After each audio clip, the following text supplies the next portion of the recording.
तो आज हम आपको थोड़े एजिंग के जेनेटिक इंडिकेटर्स के बारे में बताएंगे और बताएंगे कैसे एजिंग के प्रोसेस को हम थोड़ा सा स्लो कर सकते हैं।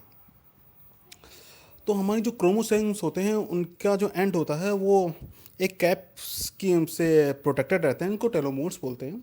ये ऐसा ही है जैसे अपने शूज़ के लेसेस होते हैं, वो बाद में उनमें कैप्स टाइप के होते हैं।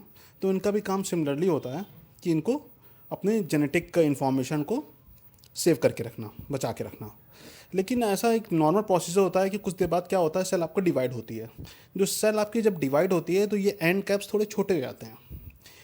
तो जब ये प्रोसेस चलता रहता है तो कुछ लिमिट के बाद क्या होता है, इनकी जो लेंथ होती है वो बहुत ही छोटी हो जाती है, जो बोलते हैं क्रिटिकल लिमिट हो जाती है। तो ये इसके बाद क्या करती है, सेल या तो अपने आप इसकी कंट्रोल वे में डेथ हो जाती है, या ये फर्दर क्या करती है, डिवीजन अपना रोक देती है। वो मेटाबॉलिक एक्टिव तो रहती है पर डिवीजन में पार्ट नहीं करती है।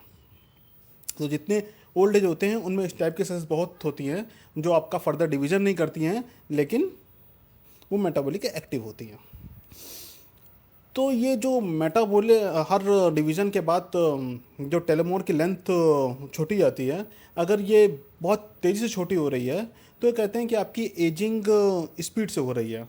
तो एक्चुअली दो पर्सन्स हैं, हो सकता है उनकी रियल एज सेम हो पर किसी की बायोलॉजिकल एज ज़्यादा होगी तो किसी की बायोलॉजिकल एज कम होती है। तो ये बहुत सारी चीज़ों पर डिपेंड करता है। एक आपकी टेलोमोर लेंथ है, ये बहुत ही अच्छा इंडिकेटर है, बायो इंडिकेटर है जो आपकी एज बताती है। तो टेलीमोर लेंथ को आपको बायोलॉजिकल क्लॉक भी बोलते हैं, क्योंकि एजिंग तो सबकी होनी है। ये जैसे सेल डिवीजन होगा या कम होगा, पर किसी की स्पीड से हो रही है, किसी की कम स्पीड से हो रही है। तो कुछ आपके लाइफस्टाइल में थोड़े से चेंजेस कर दिया जाएं तो क्या होता है कि ये स्पीड आपकी घट जाती है और आपका लाइफ स्पैन बढ़ जाता है। तो हम उस पर डिस्कस करेंगे वो क्या क्या चीज़ें हैं।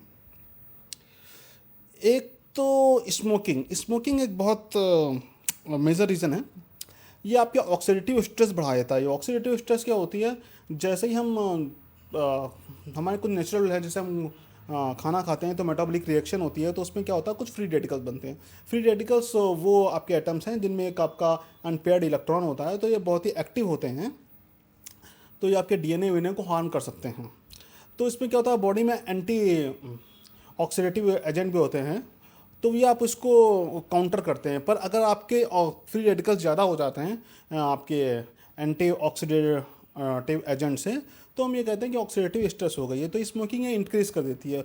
और ये स्टडी में देखा गया है कि अगर आप 40 साल तक एक पैक रोज सिगरेट पीते हैं तो आपके इफेक्टिव 7.4 ईयर्स लाइफ के कम हो जाते हैं।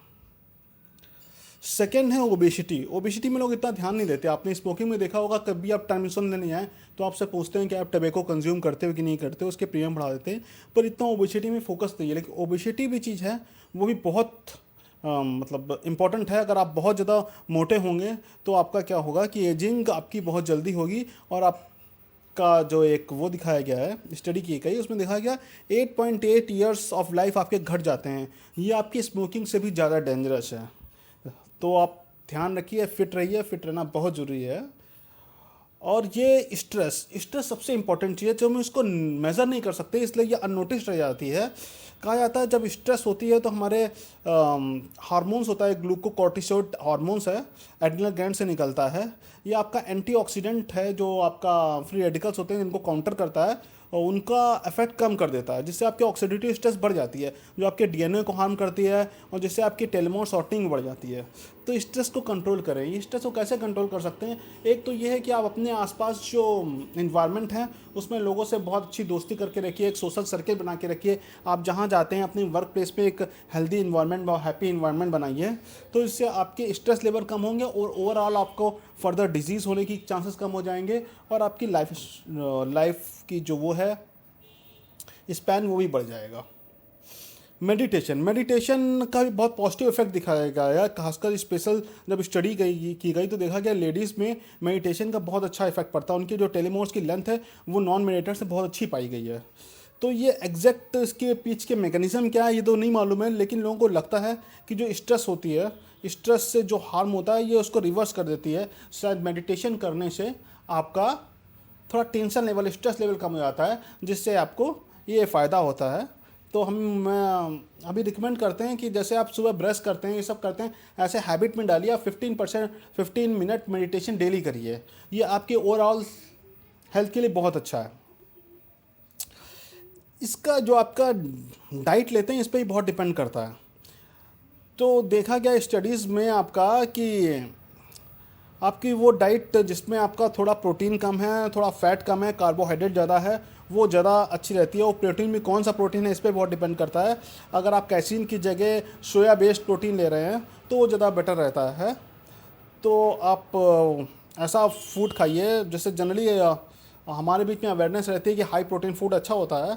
अगर खासकर आप मसल वशल बिल्डिंग कर रहे हैं तो आपको एडवाइस की जाती है कि वे प्रोटीन लें, ये लें।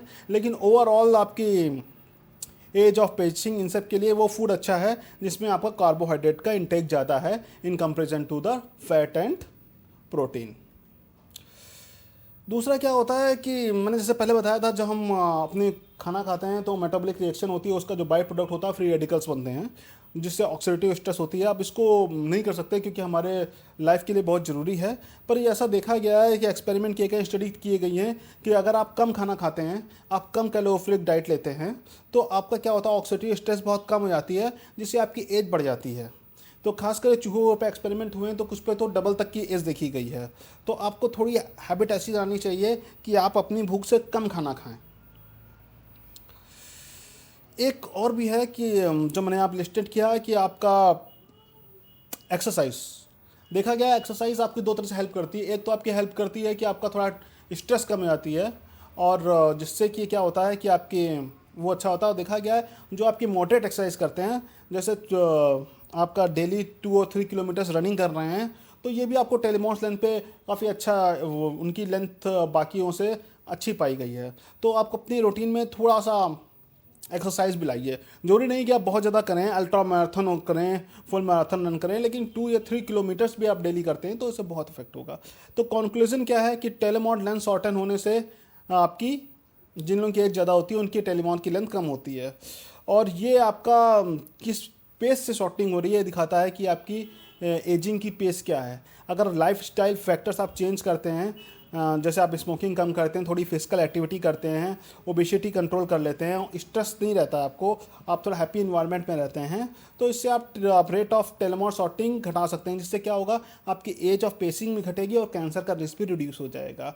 डायरेक्टरी रिस्ट्रिक्शन होनी चाहिए कि आपका क्या होना चाहिए कि आपकी डाइट थोड़ा कैलोरी, जबकि आपको 2000 कैलोरी की रिक्वायरमेंट है तो आप 1700 कैलोरी का ही फूड लें। आपको कैसी कैलोरी की रिक्वायरमेंट है, आपकी बॉडी वेट और एक फार्मूला है, मैं कभी डिस्कस करूंगा। आप किसी भी साइट पर जाकर देख सकते हैं, तो आप अपनी देख सकते हैं कि आपको कितनी कैलोरी की रिक्वायरमेंट है। उससे 200 से 300 कैलोरी आप डेली कट करिए और तो आपका क्या होगा, और अपने फूड में कार्बोहाइड्रेट बढ़ाइए।